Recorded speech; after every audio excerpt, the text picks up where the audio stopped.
Hello student, তোমরা কেমন আছো? আশা করি তোমরা সকলেই ভালো আছো। প্রতাপ একাডেমি কোচিং পরিবারে তোমাদেরকে সকলকেই স্বাগত জানাই। তোমরা যারা ক্যালকাটা ইউনিভার্সিটির আন্ডারে ফার্স্ট সেমিস্টারে পড়াশোনা করছো, তোমাদের যাদের ইতিহাস অনার্স সাবজেক্টটিতে সাপ্লি রয়েছে সিবিসিএস এর আন্ডারে, তোমাদের জন্য একেবারে আমি শেষ মুহূর্তে নিয়ে চলে এসেছি ইতিহাস অনার্সে CC1 পেপারে গুরুত্বপূর্ণ 5 মার্কস ও 10 মার্কসের প্রশ্নগুলি।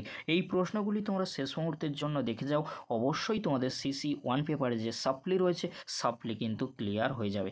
অর্থাৎ তোমরা যারা এখন 6 সেমিস্টারে পড়াশোনা করছো, তোমাদের ফার্স্ট সেমিস্টারে সাপ্লি রয়েছে, চিন্তা করার কোনো বিষয় নেই। আজকের এই ভিডিওতে যে প্রশ্নগুলি আলোচনা করে দেবো, এখান থেকে তোমরা সমস্ত প্রশ্ন পরীক্ষায় কমন পেয়ে যাবে। 10 মার্কসের প্রশ্ন তোমাদের 3টি লিখতে হয়। 3টি প্রশ্ন লিখতে হলে অবশ্যই তোমাদেরকে এই প্রশ্নগুলি রেডি করতে হবে। প্রশ্নগুলি তোমরা দেখে নাও। শিল্প ও বহির্বাণিজ্যের বিশেষ উল্লেখ সহ হরপ্পা সংস্কৃতির অর্থনৈতিক দিকটি আলোচনা করো।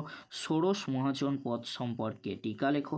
ইতিহাসের উপাদান হিসাবে দেশীয় সাহিত্যের উপাদান বা সাহিত্যিক উপাদানগুলি লেখো। 3টি প্রশ্নের মধ্যে যে কোনো 1 থেকে 2টি প্রশ্ন কিন্তু পরীক্ষায় চলে আসবে।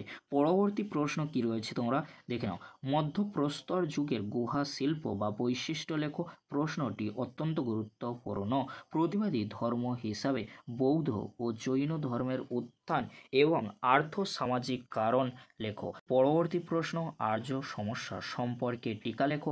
বৈদিক যুগের ধর্মীয় জীবন সম্পর্কে টিকা লেখো। এই প্রশ্নগুলি তোমরা 10 মার্কসের জন্য দেখে যাও, অবশ্যই তোমরা এখান থেকে 3টি প্রশ্ন পরীক্ষায় কমন পেয়ে যাবে।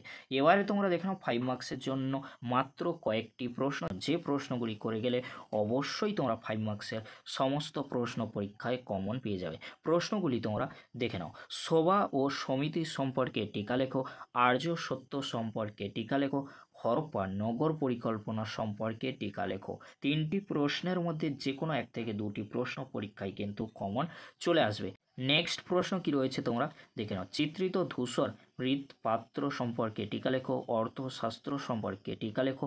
মেগালিথ সম্পর্কে টিকা লেখো। মুদ্রা ও লিপি সম্পর্কে টিকা লেখো। এই প্রশ্নগুলি তোমরা 5 মার্কস ও 10 মার্কসের জন্য দেখে যাও, অবশ্যই তোমাদের সাপ্লি ক্লিয়ার হয়ে যাবে। ইতিহাস অনার্সের CC1 পেপারটি নিয়ে চিন্তামুক্ত থাকবে। ভিডিওটি আজকের এখানে শেষ করছি, পরবর্তীতে দেখা হচ্ছে নেক্সট ভিডিওতে।